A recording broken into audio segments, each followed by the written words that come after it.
Alright, what's going on, you guys? Welcome to Madrid Hub again. I'm your host, Dr. JOTA.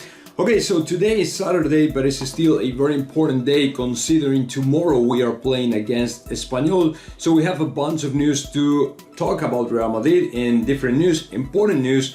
And yeah, of course, we will be talking about the most important maybe is about the game and the possible rotations in the lineup tomorrow. And let me tell you what, Vinicius Jr. might start from the bench. And then right after that we will be talking about Borja Mayoral, who is going through a very tough moment right now in Rome, because although he was one of the most important forwarders last year in Rome and he scored like 17 goals, right now Mourinho is not counting on him anymore. And of course Real Madrid might be considering to break off completely the on loan deal that they have with Rome and say, okay, let's try another route, let's find another team for you, because it is of course a not good situation for the player, for the Real Madrid player. And then we will be talking about another very important news, because Jose Felix Diaz today in Marca is claiming that the picture that Kylian Mbappe took the other day alongside Messi and Neymar doesn't mean anything and nothing has changed his mind. I mean, the player is still looking forward to sign for Real Madrid, and of course the only reason why he took that picture, it is because for the big picture, actually for the greater good of Paris Saint-Germain. Of course sometimes these kind of things happens, and it's the policy of every single club to force their players to show, you know, a happy face when in reality they are completely upset or freaked out or things like that, right? So let me get into the details and let's get start talking about the game tomorrow against Espanyol. As you probably can imagine, another very important game, because what we don't want to happen is another defeat and confirm that we are starting to getting into a very tough moments, a very deep crisis or something like that. I mean, after the draw against Villarreal and the defeat against Sheriff Tiraspol, what we need to happen, it is a victory, another victory to get back on track and shut all the rumors down and say to the people that don't believe in us, hey, no worries, it was just an accident, but now we are getting back on track, everything is coming along and we won again. That is exactly what we need to happen, a victory against Espanyol.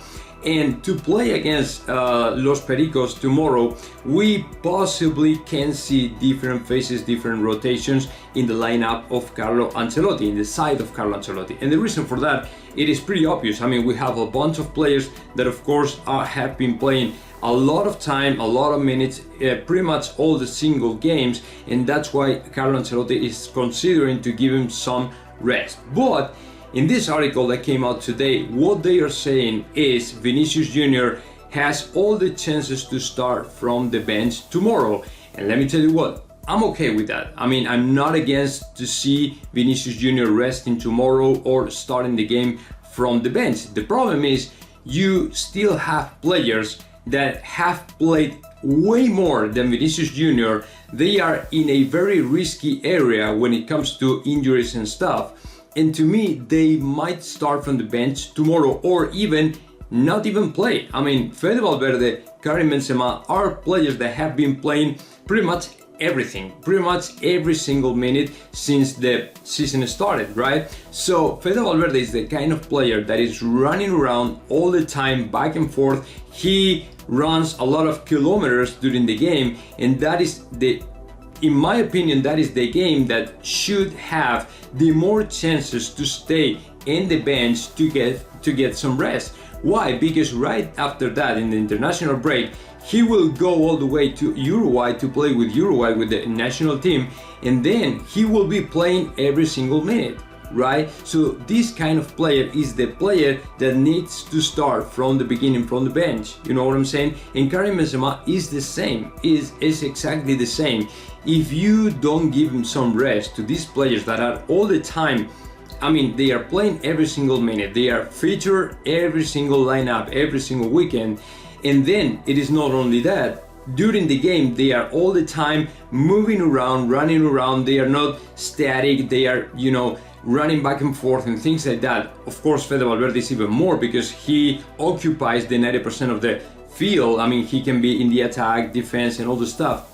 if you don't give him some rest, what you can get is pretty much a player that is potentially injurable, right? He might get an injury, a very important injury, and then you might lose him for about 1 month, 2 months, or things like that. So that is the thing. I mean, I'm okay if you want to sit down Vinicius Jr. tomorrow and say, for example, Rodrigo goes to be there to replace Vinicius Jr., I'm okay with that. The problem is, if you don't give some rest as well to players like Fede Valverde or Benzema, that is what I don't really like, because I think that the season is long enough, still a long way ahead, to give them some rest, because it is not only that they deserve some rest, it is actually a must.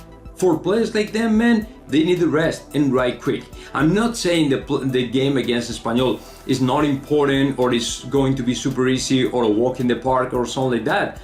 I'm not saying that, but right now, considering they played as well against Sheriff Tiraspol when they were supposed to rest, of course they need a break, and right quick, right? So that is the thing. I'm okay with that. I mean, whatever Carlo Ancelotti does, I'm okay with that, because he understands way better than me what their men need at any single moment, right? But to me, there is no point, there makes any sense to sit down Vinicius Jr. and not to sit down to players like Fede Valverde or even Karim Benzema. So let's see what happens with that. But to me, again, most important is that these players have some break at some point. So now let's move forward and let's just start talking about Borja Mayoral and his situation with Rome. I mean, until last season, until June this year, everything was going okay for Borja Mayoral in Rome, because he was important, he became one of the best players, he became a very important attacker, a very important striker, because he scored 17 goals, and when he first arrived to Rome, he was not going to be the first option, the first pick of the coach. He was going to be a secondary player, just a center forward, a striker for the bench, to start from the bench and all the stuff. And even with that, he scored 17 goals and he assisted 11 times. I mean, those are numbers that go beyond all those, Real Madrid players in the attack had last season. Combined, Asensio, Rodrigo, Vinicius, he had better numbers than all these players combined, right? So he was important in Rome. They were super happy with him, and they decided to extend, obviously, his loan and keep him in the squad, in the side for 1 more year and things like that. So everything was going okay and perfect and good and things like that. But this summer, when they signed Jose Mourinho as the new coach, as the head coach, the problem is Jose Mourinho said, okay, I want 2 forwarders. 2 new forwarders, because I don't like Borja Mayoral.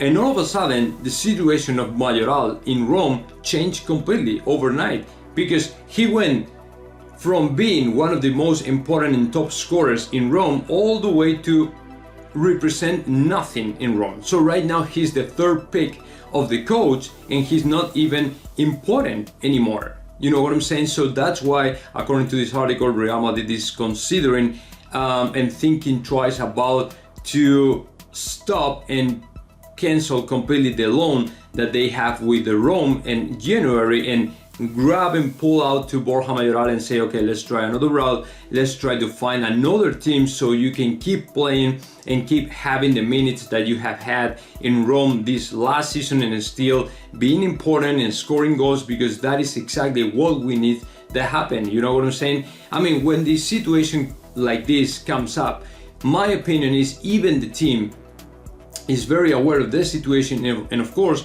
for them is as important as for the player to keep him playing and scoring and being important, whatever it is. Maybe not in the original team, maybe not in Real Madrid, but in any other team. So the thing here is Borja Mayoral is going through right now same thing that happened last night with Take Kubo in Villarreal, or Jesus Vallejo in the Wolves, or even Reiner in Borussia Dortmund. These are players that were signed on loan for 1 or 2 years, for 1 or 2 seasons, and all of a sudden they, fall off, and they didn't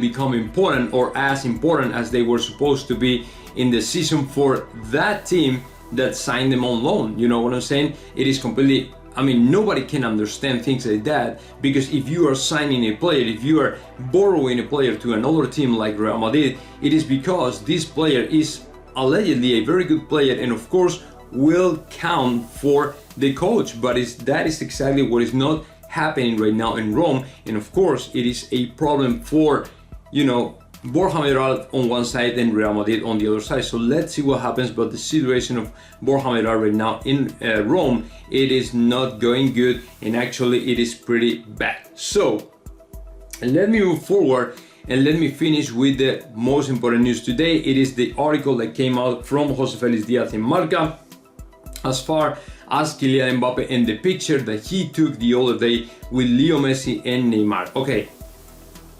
When Neymar Jr. uploaded this picture to his Instagram account, right after that, the next day, I uploaded a video talking about the picture, and sharing with you all my opinion about that, because it was like 24 hours later than all the beef and all the drama with Kylian Mbappe caught by camera saying that Neymar is, you know, a dumbass, an asshole just because he doesn't pass the ball and things like that. Went on, right? So it was 24 hours later, and then all the people went crazy and say, hey, look at the picture, because right now Mbappe and Neymar are getting along again and things like that, and all the people went crazy because it was like, okay, Mbappe is not telling the truth. In reality, he's very happy in PSG and all the stuff. And I said, no guys, just listen, he's not happy at all. The problem is sometimes you have to do these kind of things for the greater good. I mean, for the Paris Saint-Germain, for the club, for the team, whatever you want to call it, because sometimes you are in the locker room and there are photographers from the club, from Paris Saint-Germain, taking pictures, and you have to smile and you have to be kind and you have to be politically correct. So that is the thing, and that is exactly what José Félix Díaz is saying in this picture and in this article. He's pretty much saying that anything has changed. I mean, either the picture or whatever it is, Mbappe wants to leave, wants to get off of PSG, and as soon as possible. And José Félix Díaz is pointing out the fact that right now in Paris Saint-Germain there is a tiny group of Latinos like Messi, Di Maria, Paredes, Keylor Navas, and all these people that are like the hardcore group, you know, within PSG, and Mbappe doesn't belong to that group. Mbappe is a very top professional. I mean, he gets along with everybody. He's very kind with everybody. He has a very good relationship with pretty much everybody, but he is not a part of that group.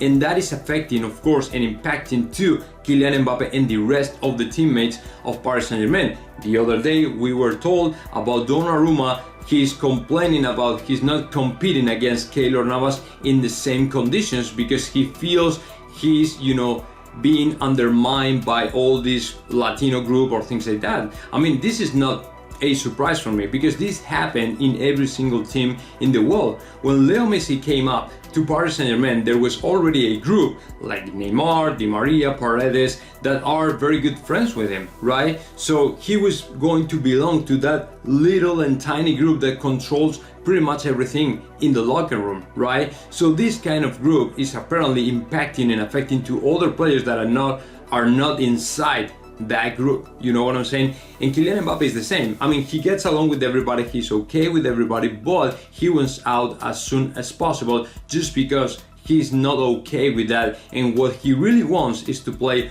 for Real Madrid and get out as soon as possible from Paris Saint-Germain. So this picture doesn't mean anything, doesn't change anything. And of course, what we are going to see next January is Kylian Mbappe signing a pre-agreement for Real Madrid because his mind has never changed and the goal is to play for Real Madrid.